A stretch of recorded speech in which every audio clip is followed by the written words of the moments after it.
I discovered something very, very profound very early in my career. I did some research in 1973 and 74 because I noticed, today we speak about presence and everyone seems to understand what that means. But in the early 70s, I just noticed that I'd be speaking to someone and they'd be looking somewhere else. And I noticed that, there's a science called neuro-linguistic programming that speaks about the fact that when we're processing information, the type of information or experience we're processing is usually accompanied by the eyes looking in a certain direction to access that part of our memory. And so I realized when people are driving a car but thinking about the golf course, and all of a sudden they bang into the car in front of them, and the police officer says, "How'd that happen?" And they say, "I never saw them." And they really never saw them because they weren't there. They were somewhere else. And so what I was starting to see visually is that when I would have someone looking at a certain point in space, their mind was focused on that point in space, but their eyes most of the time were not focused on the same point. And so I did some very interesting research in the early 70s where, when most eye doctors do a vision examination, they would examine your right eye, and then they would examine your left eye, and then they would look at both eyes together, but they never really knew, even though both eyes were open, were both eyes working. None of us know that.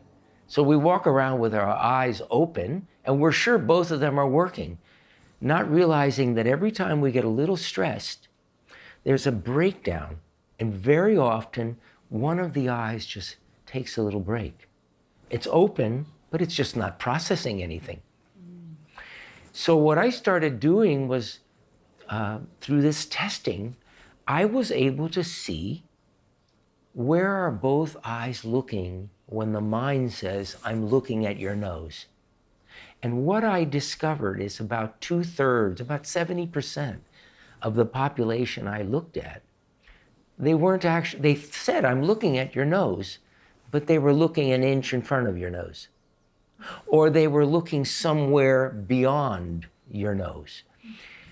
And where it became significant for me was when I was working with Olympic and professional athletes, and they were sure they were looking at the ball, but they were topping the ball, they were not hitting it properly, they couldn't really get their full potential. And I started realizing that, there's an old expression, united we stand, divided we fall. When the mind is in one place and the eyes are somewhere else, we self-bifurcate. We literally split ourselves in half. And what occurs is something is not there. The congruency is not actually occurring. And so I began to see that when the congruency was there, where the person thought they were looking and where they were actually looking is exactly where they were. And so their body then responded to that with a level of almost perfection that they couldn't even describe. Everything was just one movement. It's what the athlete says when they hit the home run, or when a golfer hits the ball 300 yards. "How'd you do that?" "I have no idea." The reason they have no idea is they weren't there. Everything was lined up, but the individual just slipped away unbeknownst to them until after the fact they're asked. And then they realize, "I don't know where I was. I don't know what happened." So I realize that this is inseparable from presence, that everyone's trying to be present, but when we try, there's a tightness that happens. And so what I began to realize when I did this first, it was my first published research, most people are looking too hard. They're trying too hard. It's been conditioned into us. You know, when an infant cries, it's not crying for an irrelevant reason. It's not crying because it's trying to in some way get you to do something.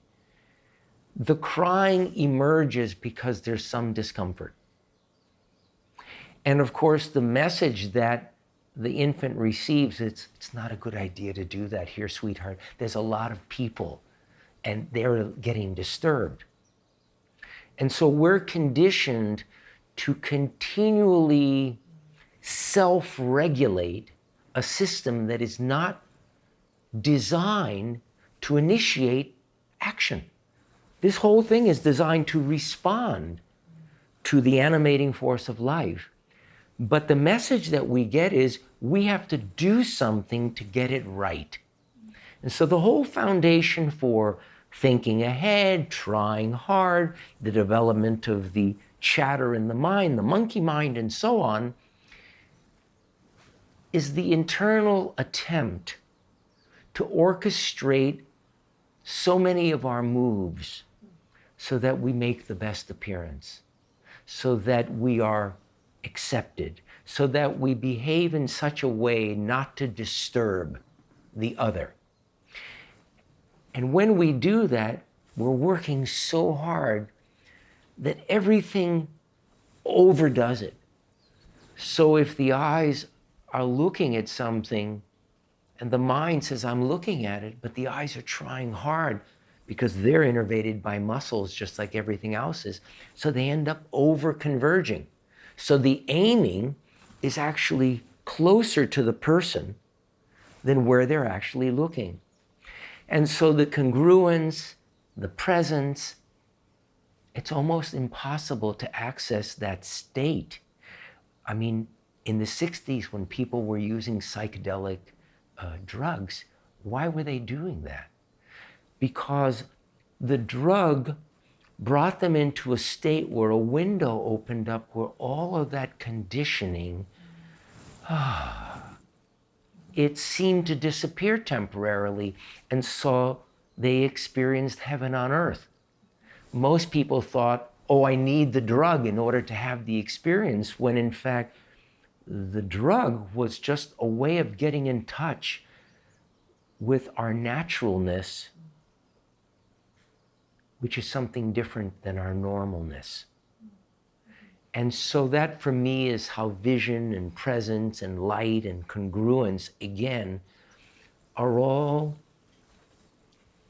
different words for the exact same state of flow.